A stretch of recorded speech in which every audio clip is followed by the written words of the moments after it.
अस्सलाम वालेकुम। आज हम बना रहे हैं वेजिटेबल पकोड़े जो कि बहुत ही मज़े के बनते हैं और हर एक के बहुत ही फेवरेट होते हैं।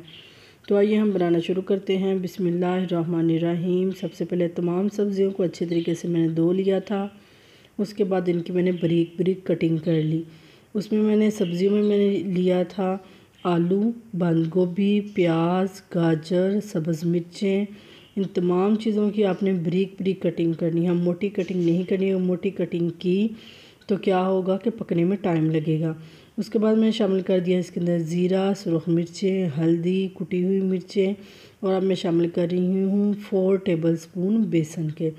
आप अपनी मर्ज़ी से बेसन कम या ज़्यादा कर सकते हैं। अब मैंने शामिल कर दिया इसके अंदर नमक और दही। दही शामिल करना इसलिए ज़रूरी है कि ये बहुत ही अंदर से सॉफ्ट बनेंगे, ऊपर से बहुत ही क्रिस्पी बनेंगे। तमाम चीज़ों को अच्छे तरीके से हम मिक्स करेंगे। इसके अंदर मैंने एक और चीज़ शामिल किया है, वो मैं बाद में बताऊंगी कि मैंने इसके अंदर क्या शामिल किया है। ये देखिए पकोड़ों का जो मटेरियल है वो बिल्कुल रेडी हो चुका है। अब हमने इसको 15 से 20 मिनट के लिए रेस्ट के लिए रख देना है और डाम के रखना है, खुला नहीं आपने इसको छोड़ना। ये देखिए अब एक मैंने बर्तन लिया है, इसके अंदर मैंने ऑयल शामिल कर दिया, उसको मैंने गर्म कर लिया है। ऑयल अगर ठंडा होगा तो उसके अंदर पकोड़े शामिल कर लेंगे तो बर्तन के नीचे चिपक जाते हैं और फिर बाद में बहुत ज़्यादा मसला कर देते हैं। इसके अंदर मैंने शामिल किया था पुदीना। पुदीना पकौड़ों के अंदर ज़रूर शामिल करना चाहिए। एक तो खुशबू बहुत अच्छी आती है, दूसरा इसका फ्लेवर भी बहुत ज़्यादा बढ़ जाता है। जब हम अफ्तारी के फ़ौरन बाद पकौड़े खाते हैं तो क्या होता है, मैदा बोझल बोझल हो जाता है और मैदे में गैस बनना शुरू हो जाती है।